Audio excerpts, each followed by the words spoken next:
साथियों नमस्कार, जय हिंद और जय भारत। दोस्तों, आज की वीडियो में हम बात करेंगे, आप लो मेडिकल कैटेगरी हैं और सब्सिक्वेंटली बाद में चल करके आप परमानेंट लो मेडिकल कैटेगरी हो जाते हैं, जिसकी वजह से आपका शेल्टर अपॉइंटमेंट के ऊपर कंसिडर किया जाता है कि आपको शेल्टर अपॉइंटमेंट देना है या नहीं देना है, आपको सर्विस में रखना है या नहीं रखना है। ये यूनिट अथॉरिटीज और ऑर्गेनाइजेशन की जो अथॉरिटीज हैं उनके ऊपर डिपेंड करता है। सवाल सबसे बड़ा है कि मान के चलिए आप परमानेंट लो मेडिकल कैटेगरी हुए और दूसरा आपको कोई भी अल्टरनेटिव एम्प्लॉयमेंट आपको नहीं दिया गया, ना होने की वजह से सूटेबल अल्टरनेटिव एम्प्लॉयमेंट जो कि आपकी लो मेडिकल कैटेगरी के लिए सूट करे वो नहीं दिया गया, तो आपको क्या बेनिफिट आगे मिल सकता है उसके बारे में बताएंगे। या फिर पहले आपको शेल्टर अपॉइंटमेंट दे दिया गया और बाद में आपका शेल्टर अपॉइंटमेंट विड्रॉ कर लिया, तो ऐसे केस में आपको क्या क्या बेनिफिट्स डिस्चार्ज के बाद मिलेंगे उसके बारे में आज आपको बताएंगे।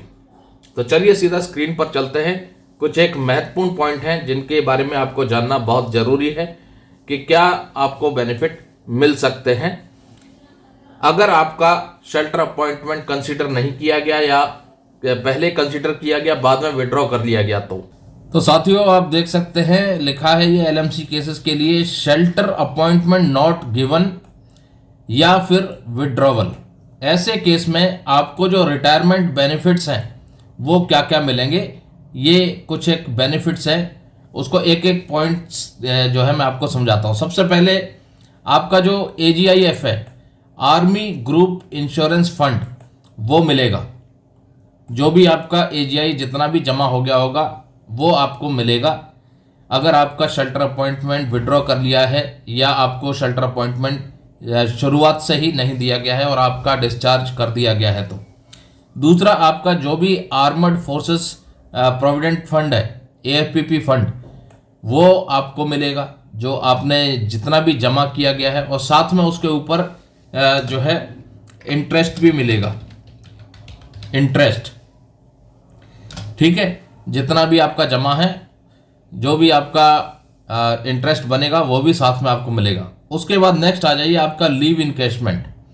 लीव इनकैशमेंट कितना, टोटल जो डेज हैं एक्यूमुलेट किए हुए हैं इसके लिए, इनकैशमेंट के लिए,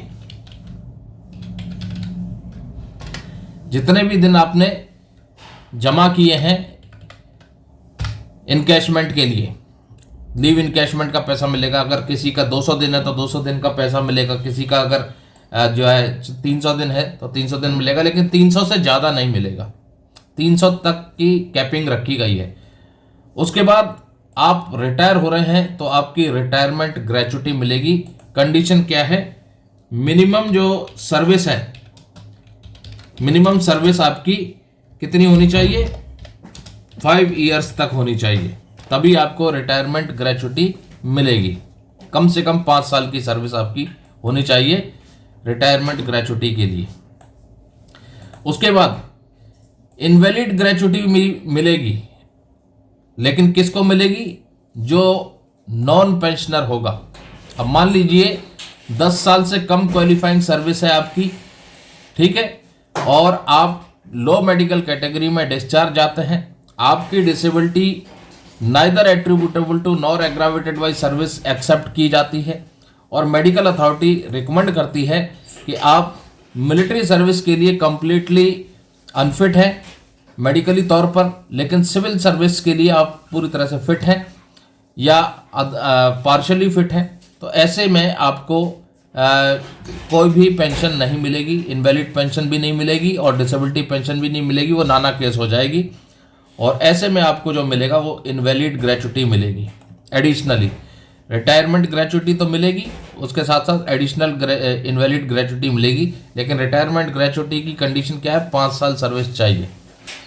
उसके बाद आ जाइए दोस्तों, लो मेडिकल कैटेगरी है आप, आपकी डिसेबिलिटी एट्रीब्यूटेबल टू या एग्रावेटेड बाय सर्विस एक्सेप्ट हो जाती है तो आपको डिसेबिलिटी पेंशन मिलेगी। अगर लेस देन 10 ईयर सर्विस है या लेस देन 15 ईयर सर्विस है तो, और अगर आपकी 15 साल हो चुकी है तो आपको डिसेबिलिटी एलिमेंट मिलेगा। कंडीशन क्या है? कंडीशन है कि आपकी जो डिसेबिलिटी है वो एट्रीब्यूटेबल टू या एग्रावेटेड बाय सर्विस होनी चाहिए, ठीक है। उसके बाद अगर आपकी disability neither attributable to nor aggravated by service accept होती है, neither attributable to nor aggravated by service होती है और 10 साल आपने सर्विस कर ली है, ठीक है, तो आपको इनवैलिड पेंशन मिल जाएगी। या फिर आपकी 15 साल हो चुकी है और आपकी disability neither attributable to nor aggravated by service है तो भी आपको इनवैलिड पेंशन बनेगी। लेकिन 10 साल की सर्विस नहीं है, लेस है, लेस देन 10 ईयर्स है, तो ऐसे केस में मेडिकल अथॉरिटी की रिकमेंडेशन मायने रखेगी। मेडिकल अथॉरिटी की रिकमेंडेशन, अब वो क्या रिकमेंड करती है?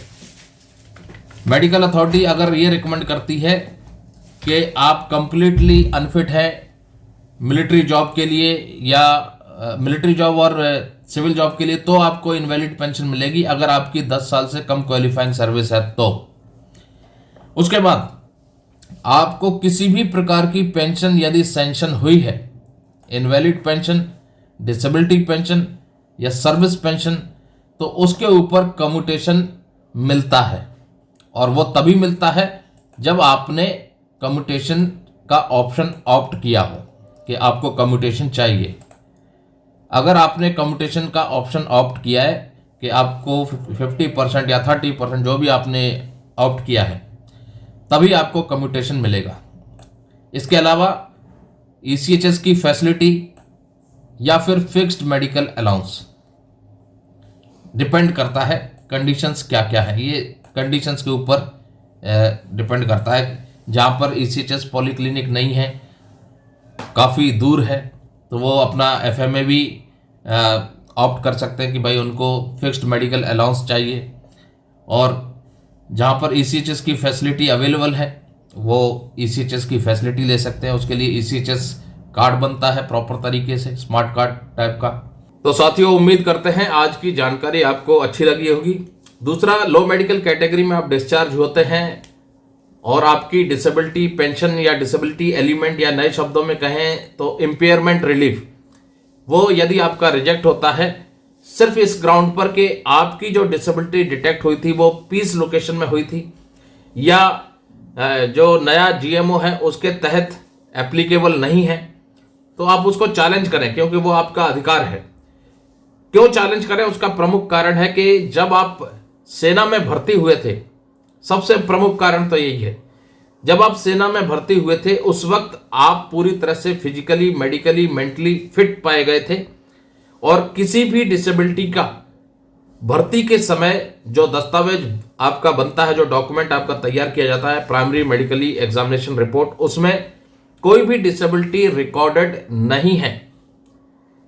तो इसको ये माना जाना चाहिए कि ये जो डिसेबिलिटी बाद में सर्विस के दौरान हुई है वो सर्विस की वजह से हुई है या सर्विस की वजह से वो बीमारी आपकी बढ़ी है, इसलिए जरूर चैलेंज करें। बहुत से केसेस ऐसे भी देखने को आए हैं कि भाई बंदा छुट्टी गया, छुट्टी के दौरान उसका एक्सीडेंट हुआ, कोई इंजरी हुई जिसकी वजह से वो लो मेडिकल कैटेगरी हुआ, तो उसका रिजेक्शन का जो मेन रीजन निकल के आता है कि भाई वो छुट्टी के दौरान हुआ, तो उसको भी चैलेंज करें क्योंकि छुट्टी के दौरान, छुट्टी जो है वो सर्विस का एक पार्ट है। आपको छुट्टी इसलिए दी जाती है कि आप समय समय पर परिवार की देखभाल भी कर सके। अब उस छुट्टी के दौरान में जो भी आपको 10 दिन, 15 दिन, 20 दिन, महीना, 2 महीना जो छुट्टी मिलती है, उस पीरियड में आपको बहुत सारे काम कवर करने पड़ते हैं, अपने घरेलू काम, ताकि आप ड्यूटी ज्वाइन करने से पहले एक अच्छे बेटे का फर्ज निभा सकें, एक अच्छे पति का फर्ज निभा सकें, एक अच्छे फादर का फर्ज निभा सकें, अपने घरेलू चीज़ों की जो आवश्यकता है उनको पूरा करते हैं आप एक लिमिटेड टाइम में, और उस दौरान घरेलू कामों को पूरा करते वक्त आपको कोई चोट लग जाती है तो उसको भी जरूर चैलेंज करें यदि डिसेबिलिटी पेंशन रिजेक्ट हुआ है। तो ऐसे बहुत से मामले निकल के आए हैं।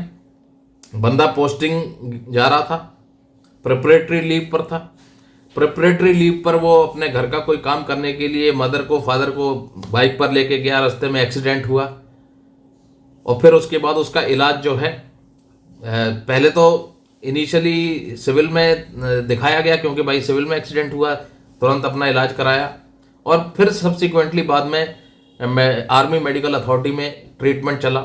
वहाँ पर रेगुलर ट्रीटमेंट चलता रहा, लेकिन जो डायग्नोस था वो बाद में रिवाइज किया गया, या सर्जरी हुई तो सर्जरी जो है सक्सेसफुल नहीं हुई, दोबारा सर्जरी करनी पड़ी।